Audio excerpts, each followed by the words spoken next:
Paz e graça, mais uma vez. Quero convidar os irmãos a abrirem Mateus, capítulo 6. Mateus, capítulo 6. Vamos revisitar novamente o Sermão da Montanha, né? Uma bênção de Deus. Mateus 6, 25 a 34. Mateus 6, 25 a 34. Já encontraram? O verso 25 em diante. Assim: por isso vos digo, não andeis ansiosos pela vossa vida, quanto ao que haveis de comer ou beber, nem pelo vosso corpo, quanto ao que haveis de vestir. Não é a vida mais que o alimento, e o corpo mais que as vestes? Observai as aves dos céus, não semeiam, nem colhem, nem ajuntam em celeiro, contudo o vosso Pai Celeste as sustenta. Porventura não valeis vós muito mais que as aves? Qual de vós, que ansioso que esteja, pode acrescentar um côvado ao curso da sua vida?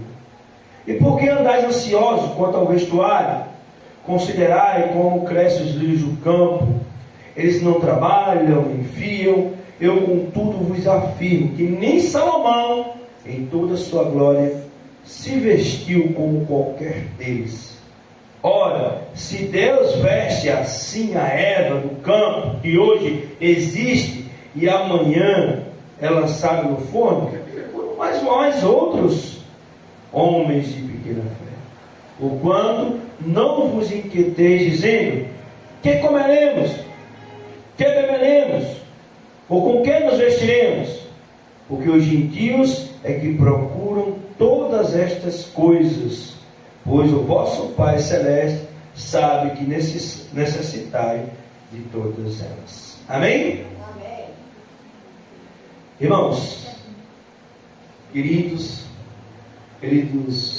internautas, queridos irmãos aqui presentes na igreja, essa palavra, esse texto é um dos textos mais refletidos, mais pregados que nós conhecemos. Também acredito que é um dos mais lidos. Está no bloco do Sermão da Montanha. Vez ou outra a gente vê, até mesmo nessas redes sociais, TikTok, uma outra pessoa, um pastor ou algum comentarista, falando um pouquinho sobre esse verso, né? Não andeis ansiosos. E hoje é o nosso tema. Como tratar dessa questão da ansiedade aqui no capítulo 6 de Mateus? Primeiro a gente tem que pensar o público para quem Jesus estava direcionando essa mensagem. Jesus está falando aqui então para um público que estava pensando em acumular riquezas. Ele vinha falando isso nos versos anteriores. Não junteis tesouro na terra, onde a traça e a ferrugem corrói, e o ladrão rouba. Então as pessoas estavam muito preocupadas no acúmulo, em juntar dinheiro, e enriquecer. E aí Jesus diz: não vos preocupeis com isso. É para esse público que Jesus está se dirigindo. É para esse público que Jesus está se direcionando. Não vos preocupeis. E ele já havia também refletido, se vocês voltarem antes aos versos anteriores, quando ele fala do Mamon, do Deus Mamon, que é exatamente esse Deus que muitas vezes move, muitas pessoas, movia na época de Cristo e ainda continua movendo hoje. E vejam bem que naquela época não havia capitalismo. O capitalismo é bem posterior. O capitalismo, se a gente for pensar em termos de estruturação, é recente, 500 anos de história, né? Pensando no capitalismo comercial, surgindo com as grandes navegações, com os burros, com os burgueses. Mas, na época de Jesus, as pessoas também tinham isso em mente: enriquecer-se, juntar e juntar. Jesus diz o quê? Não junteis tesouros na terra. Gente, vai ter uma lição, vamos falar do livro de Eclesiastes, que vai falar um pouquinho sobre essa questão. sobre a vaidade das riquezas. Mas, pensando ainda, enquanto a lição não vem para refletirmos, eu gostaria de refletir com vocês da seguinte maneira: há algum problema alguém querer melhorar de vida? Não. A questão aqui não é melhorar de vida, mas viver em função disso. E estes homens, eles viviam em função das riquezas, em função do acúmulo. E quando nós vivemos em função só disso, temos isso como um Deus, há um problema aí. Por quê? Porque pode causar ansiedade. Enquanto o que a gente busca, melhorar de vida, trabalhar, estudar, se formar, enquanto a gente buscar isso, e isso não estiver atrapalhando a minha relação com Deus, com o próximo, com meus familiares, comigo mesmo, está tranquilo.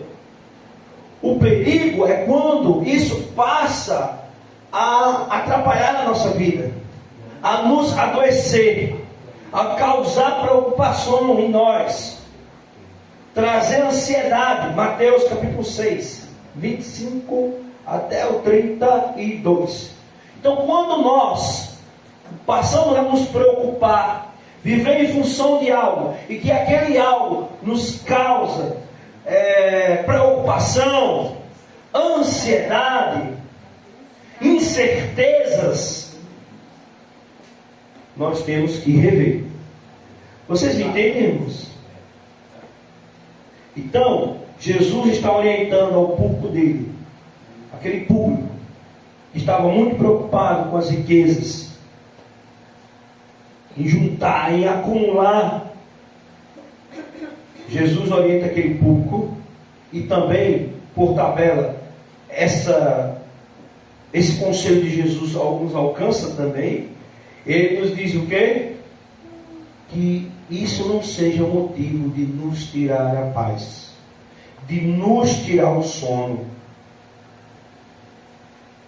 Então, nossa primeira preocupação não pode ser com as riquezas, com o que nós podemos fazer com elas, pois assim como tudo na natureza, o Senhor se encarrega de suprir e cuidar de todas as suas necessidades. E aqui, ele cita quem? Ele cita os pássaros e ele cita os lírios, que daqui a pouco eu vou explorar mais um pouco. Portanto, as preocupações da vida não devem afligir o Filho de Deus, sobretudo quando aquela busca desenfreada por riquezas esteja comprometendo outras áreas de sua vida. O relacionamento com a família, o sono, a nossa saúde mental. Claro, e agora prestem atenção, que quando nós lemos esse texto, a gente automaticamente já aplica para nós. O público inicial de Jesus é aquele público que estava pensando em acumular bens, cujo Deus era Mamon, mas isso não quer dizer que não nos alcance. Porque você pode dizer, do outro lado da terra, e os irmãos aqui dizer esta noite, que isso não é sua preocupação. Eu não quero ficar rico, eu quero ter só o suficiente para viver. Tudo bem. Naquela época de Cristo eram as riquezas. No cenário, no contexto aqui, está-se de fato falando de riquezas.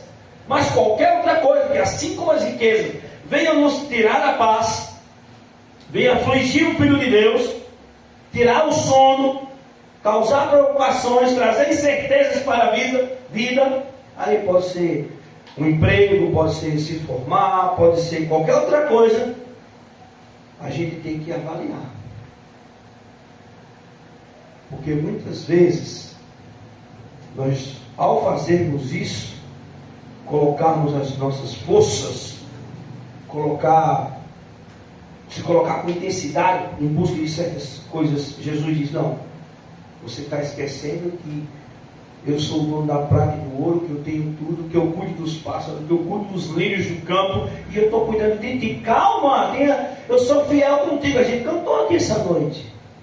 A bondade de Deus te alcança. A natureza, os animais, falamos uma noite aqui sobre as migrações, né? Que antes os animais tinham maior facilidade de migrar completar o ciclo da natureza, e hoje tem mais dificuldade porque os homens construíram estradas, construíram pontes, construíram cercas elétricas, mas mesmo assim eu estava assistindo um documentário, eu achei perfeito, e aí a gente vê a mão de Deus, cantamos também hoje, né, tua forte mão, a mão de Deus guiando, guiando aqueles animais, e eles conseguem completar o ciclo de migração. É muito lindo. Um documentário fantástico. Não sei se Jefinho já viu esse documentário. É Nosso Planeta. Tem o 1 e o 2. E é muito interessante esse documentário. Como Deus cuida dos animais, como Deus cuida da natureza, e que mesmo com a interferência do homem, eles ainda conseguem completar o seu ciclo. Então, irmão, se deixa se aplica a qualquer um de nós, e em outras circunstâncias, que não seja apenas a ideia de enriquecer-se. Para estes, o texto de hoje é um alerta. Nós não devemos viver em função disso.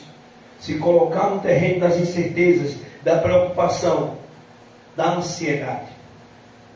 Jesus nos pede para que nós não possamos esquecer de seu cuidado. Ele cuida de nós, assim como os pássaros, como eu já falei, assim como o lírio do campo. E é interessante quando Jesus fala aqui dos lírios do campo, porque ele diz que eles não trabalham, eles não tecem nem fiam, mas toda a vida Deus tem cuidado deles. E por que não cuidará de nós que somos mais importantes? E olha que Jesus ainda faz um alerta. Esses mesmos lírios que quando chega um certo tempo, o trabalhador colhe, lança no forno e é queimado, mas ele se veste de tal maneira que nem Salomão, em toda a sua glória, se vestiu. E é interessante pensar sobre essa questão do rei Salomão, porque Salomão foi um dos reis mais ricos e prósperos da história de Israel. Nem toda a sua majestade, porque foram muitas as conquistas do rei Salomão. Eu estou com esse livro aqui, um estudioso da vida do rei Salomão, Philip Hicker, As Tentações de Dinheiro, Sexo e Poder, diz assim: o reino de Salomão foi praticamente um império. Para o norte chegava até o rio Eufrates, quase até a fronteira da Turquia de hoje. Pense, se você pegar um mapa nesse momento e for olhar onde fica o Israel e onde é a Turquia, você pode pensar que foi essa a extensão do reino de Salomão. E para a época, de um mundo da época, uma grande extensão de território. Ao sul e até o Egito. Esse foi o maior território de Israel, e que Israel já teve desde até os dias atuais. Nunca Israel conseguiu avançar em grandiosidade, em grandeza de território, como na época de Salomão. O rei Salomão controlava um território igual ou maior do que todo o território que Davi conquistou. Seu império alcançava os 4 cantos da terra.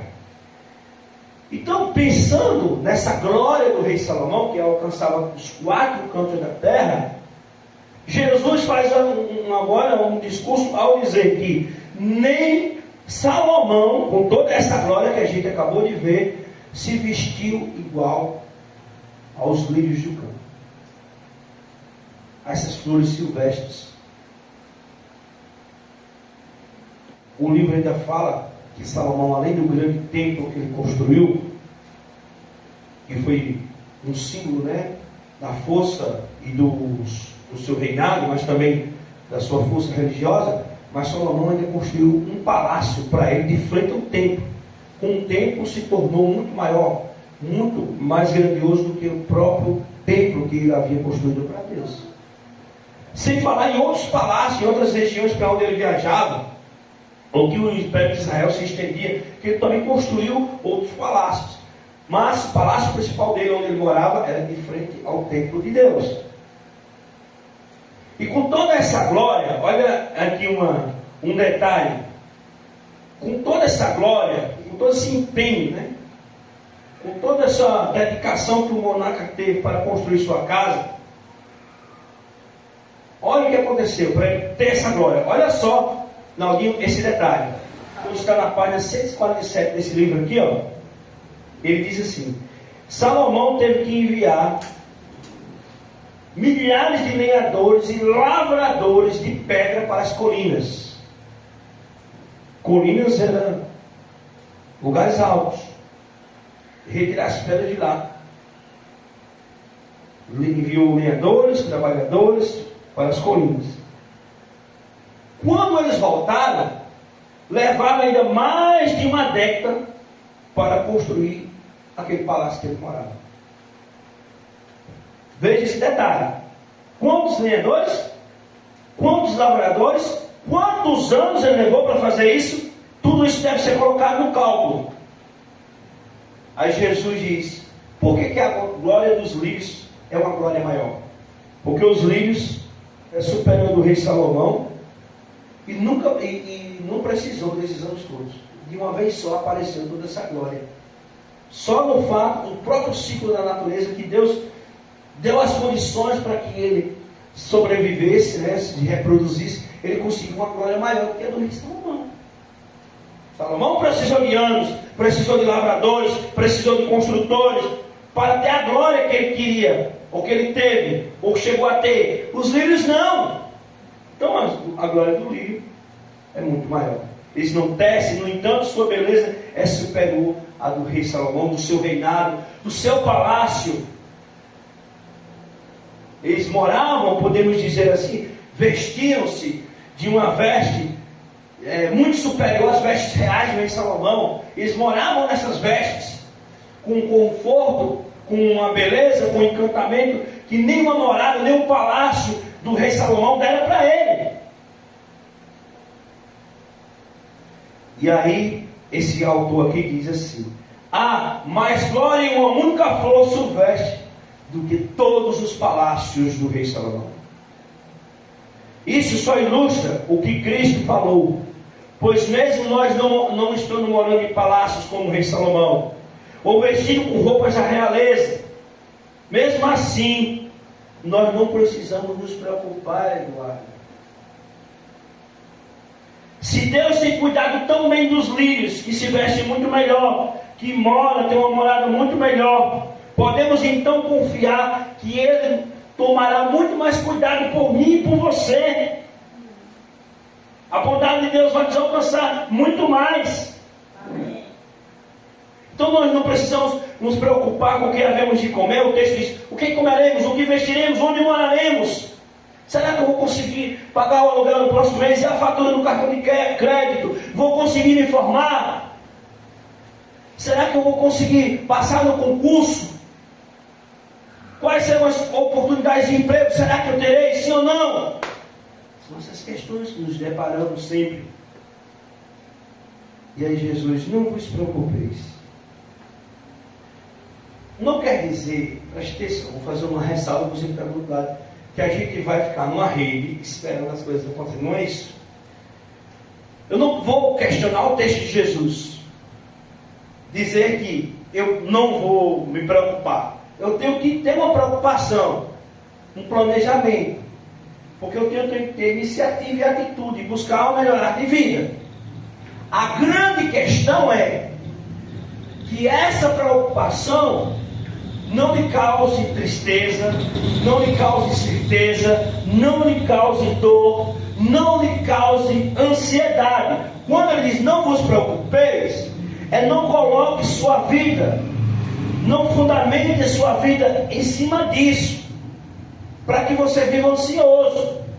É no sentido de que você ficar preocupado se vai apresentar o TCC ou não, se vai conseguir se formar ou não, mas no sentido de que aquilo não tire a sua paz, não deixe mais você dormir, não faça com que você não queira mais sair de casa. É esse sentido.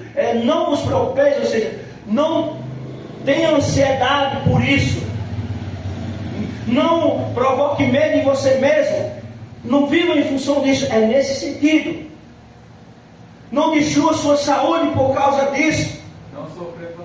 Não sofra com antecipação. Essa questão da preocupação de Jesus. Obrigado, Jefferson, por essa palavra. Então, é antecipadamente colocar coisas que não existem na cabeça. Não vou conseguir. Tem gente que não se preocupa com o amanhã. Tem gente que cria uma narrativa do amanhã. Eu vou chegar no emprego, vai ser assim, vou fazer isso. Aí às vezes quando aquilo não é do jeito que você pensa, ele se frustra, ele se decepciona. Muitas até mesmo tiram a própria vida por causa disso. Então é nesse sentido que Deus diz, não, deixa comigo. Faça a sua parte que eu faça a minha. Agora, dê tudo no meu tempo, vá tranquilo, espera, confia. O que Ele quer de nós é, preocupe-se sim, mas com confiança em mim. Porque eu cuido, nunca deixei de faltar. E olha, gente, é uma verdade. Eu sei que posso estar falando aqui, mas o Filho de Deus, ele tem os cuidados de Deus. Mesmo aquele que não ganha nada, ele passa 10, 20 anos, não tem um emprego fixo, mas nunca faltou nada.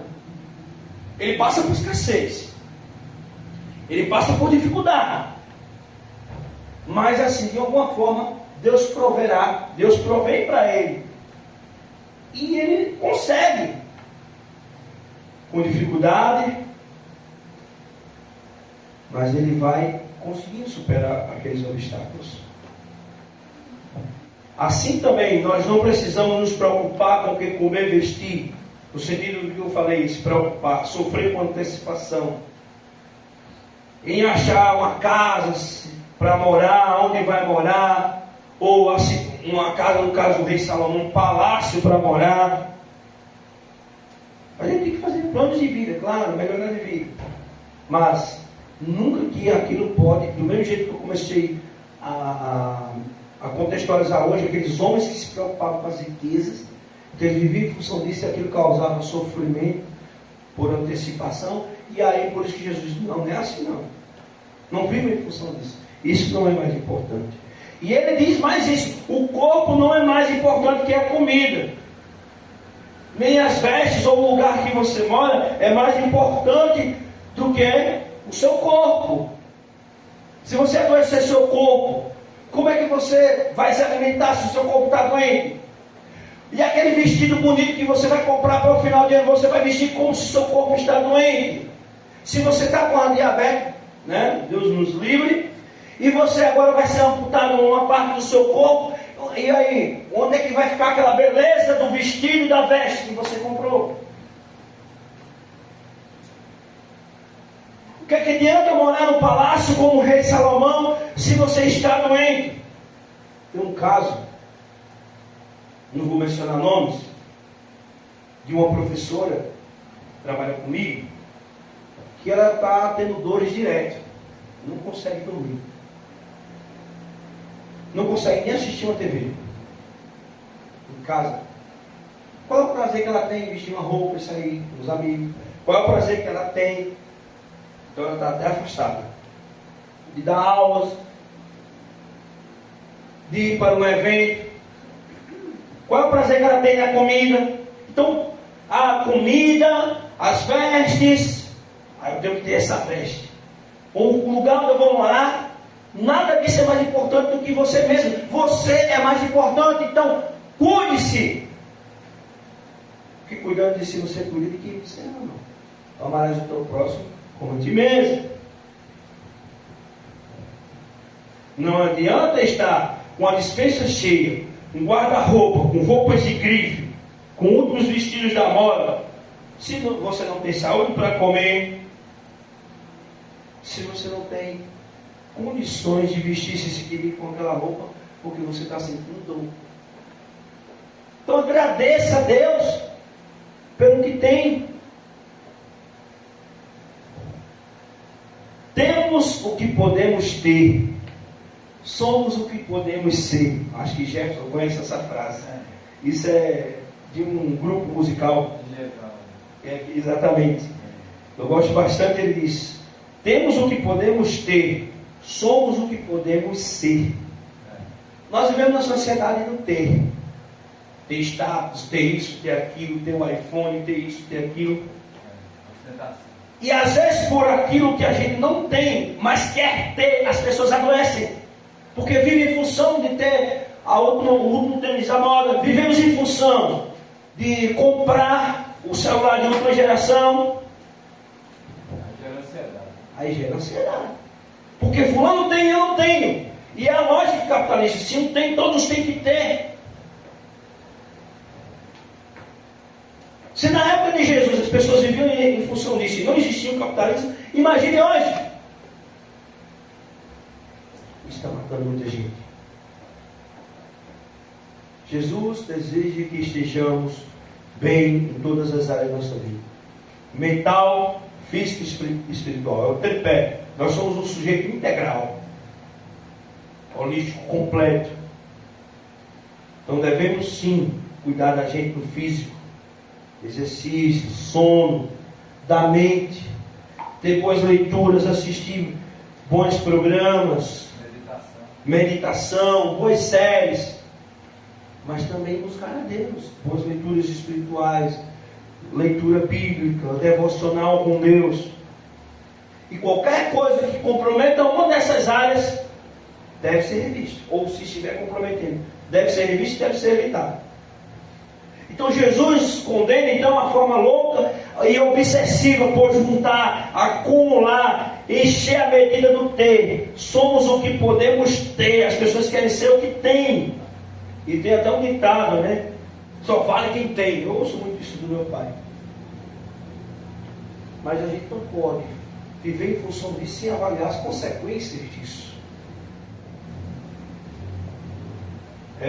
Tem uma história que eu sempre conto aos meus alunos. Eu acho que a Eduardo já ouviu essa história na escola. Não sei, não lembro se eu contei para a turma dela. Mas tinha um fazendeiro que vivia disputando as terras com os indígenas, as áreas, as reservas indígenas. E um dia o pajé mandou chamar ele. Mandou chamá-lo. Não sei se você lembra. E o pajé disse assim: ora, você vai tentar cercar a maior quantidade de terras que você puder. Eu vou te dar um dia. Agora, antes do pôr do sol, você tem que aparecer aqui. E ele demarcou riscou no chão um local que ele deveria estar antes do sol se pôr. Assim ele fez. Vou cercar o máximo, é só um dia. Não vou comer nem beber. Começou a cercar. Ele começou a derrubar. 9 horas já com sede, não vou beber água. 10 horas, 11 horas, com aquela fadiga já e com sede, não quis beber água. 12 horas morrendo de fome, não vou comer. É só um dia, dá para aguentar. 1 hora, suando, transpirando, perdendo a resistência, mas continuou cercando. E foi cercando, foi cercando. Deu 3 horas, a sede apertou, a fome apertava, e ele não resistiu. 4 horas, já acabado, ele disse: olha, tenho que voltar, já está perto do pôr do sol. E voltou cercando. Chegou na linha de chegada, né? E deitou-se de bruços em cima da linha. O pajé, chefe lá, a tribo, disse: você é legal, hein? Parabéns, tudo isso é seu, quase toda a reserva você conseguiu cercar. Meus parabéns. Venha, levante-se, receba seu prêmio. Quando virou o homem que voltou, o homem estava morto. O homem tinha morrido. O que adiantou? Ganhou tudo aquilo para nada, foi em vão a busca dele. E é nesse sentido que Jesus diz: não adianta juntar tesouros na terra, onde a traça e a ferrugem corrói, e o ladrão rouba. E ele diz: o que adianta o homem ganhar o mundo inteiro e perder a sua alma, perder a sua vida, a sua salvação? Ele perdeu. Então tem pessoas que muitas vezes não têm feriados, vivem em função do trabalho. Não é pecado trabalhar e desfrutar do seu penoso fruto, né, das bênçãos que esse trabalho pode proporcionar, abençoar outras pessoas com o seu trabalho, mas quando torna-se um exagero, uma busca obsessiva e prejudica a sua vida e a sua saúde, seu relacionamento com Deus e a família, então tem que ser visto. Conta-se que um cidadão, um senhor bem próximo aqui na capital do nosso estado, eu não sei se é verídica essa história, nós estamos estudando parábola na escola bíblica, mas eu estou usando como uma ilustração. Ouvir de alguém pode ser verdade, mas pode ser apenas uma alegoria, uma parábola. E ele não tinha feriados, tinha uma empresa administrada, não tinha feriados, não tinha finais de semana, não tinha um tempo com a família, não frequentava o restaurante, não ia para nenhum passeio, morreu. Deixou tudo para a filha única. E segundo essa história, a filha única estava, a única herdeira, ela e o esposo, né, no caso o genro lá, viajando para Disney, indo para os melhores restaurantes, desfrutando tudo que ele não pôde desfrutar. Ganhou para não desfrutar daquilo. Então, quando isso se torna algo que eu não posso ser abençoado com o fruto do meu trabalho, nem abençoar os que estão ao meu derredor, então, isso não é bênção, mas sim maldição. Então, Jesus condena toda forma, ou toda loucura obsessiva por acúmulo, pela essa busca desenfreada pelo ter.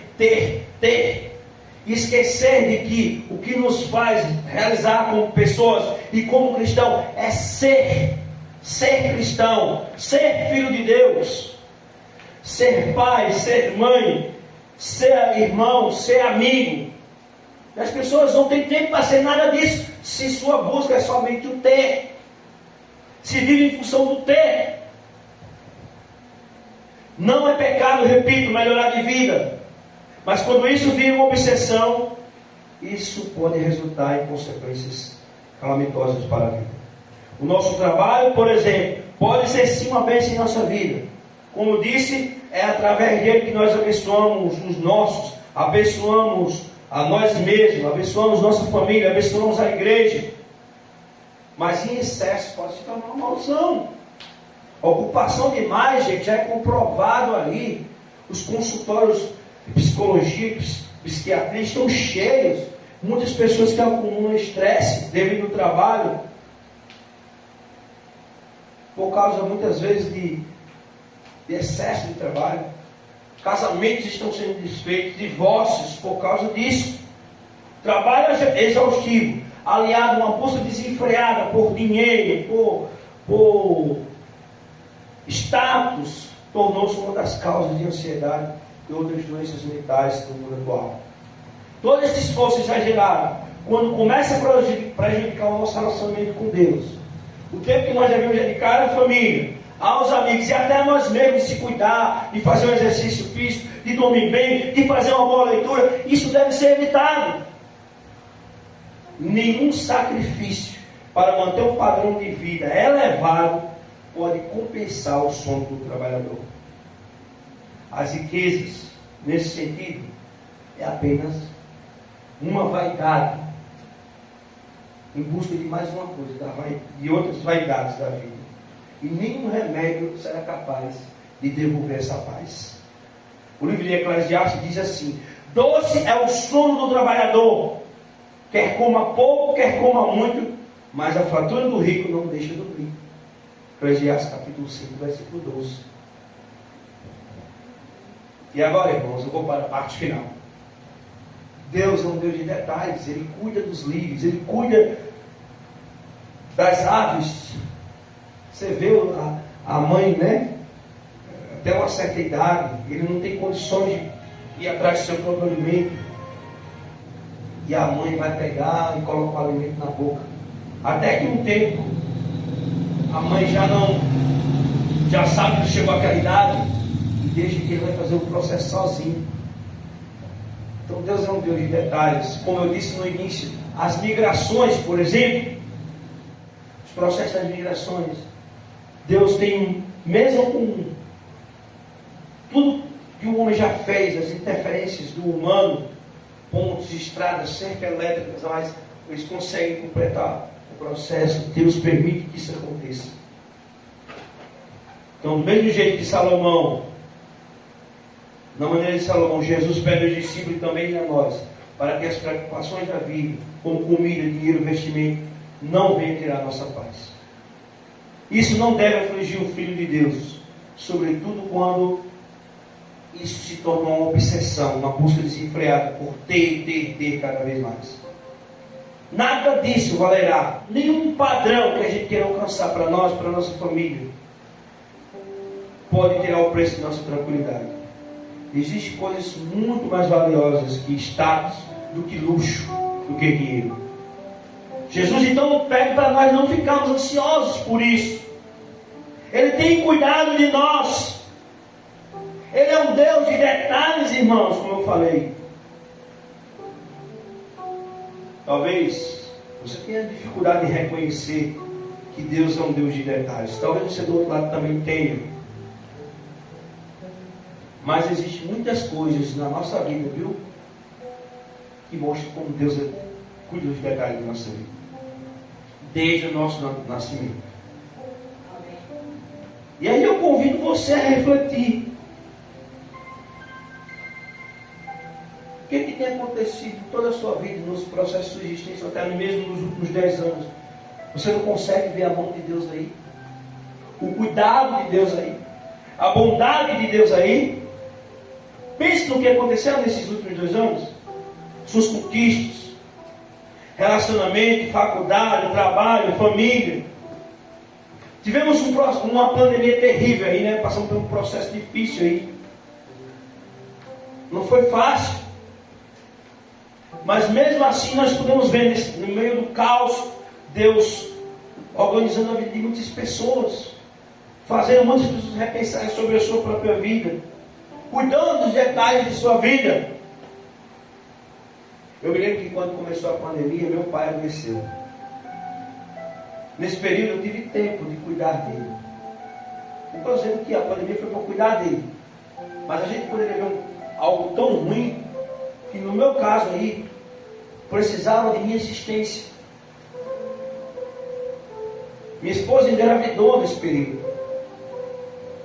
Eu fico pensando, quantas outras vezes ela tentou desistir, porque ela dizia que não dava certo terminar a faculdade, fazer estágio, fazer TCC com o filho.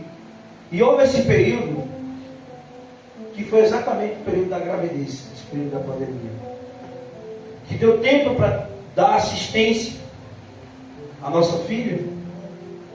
Então, eu estou falando numa perspectiva muito particular, e talvez isso não reflita um todo, talvez, mas pense em você. Eu estou pensando em mim. Pense em você nesse momento, o que aconteceu nos últimos anos da sua vida, para que você estivesse aqui.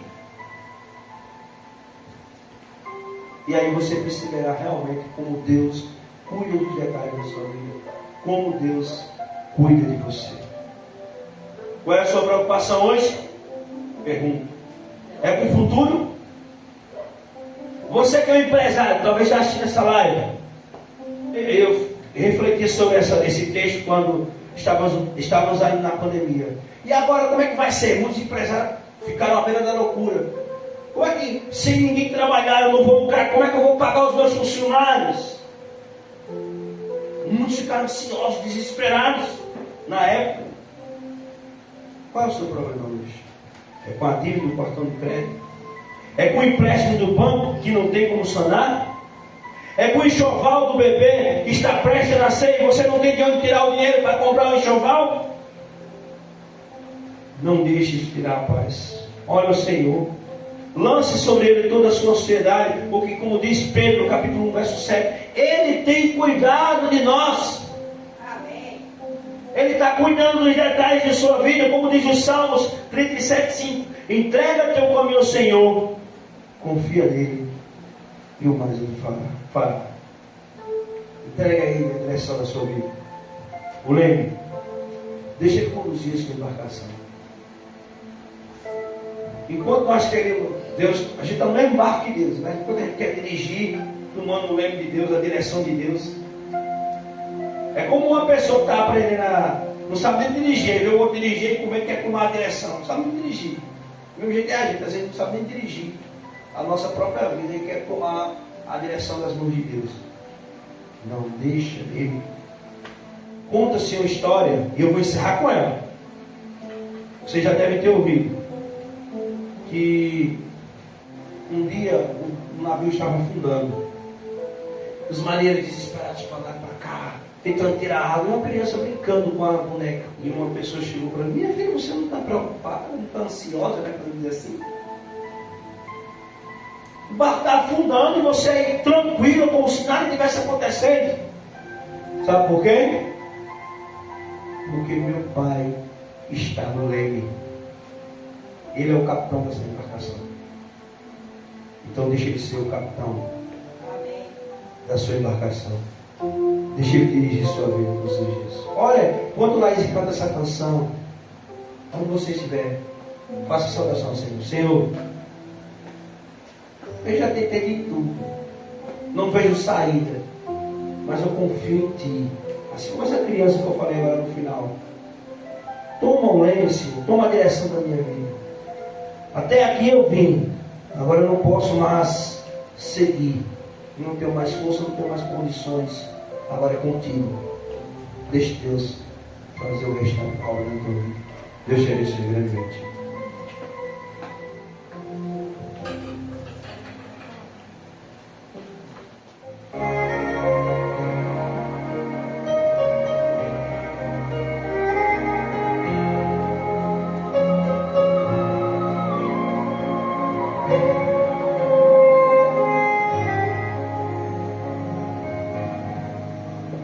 Eu preciso aprender um pouco aqui. Eu preciso aprender um pouco ali. Eu preciso aprender mais de Deus, porque Ele é quem cuida de mim. Se uma porta se fecha,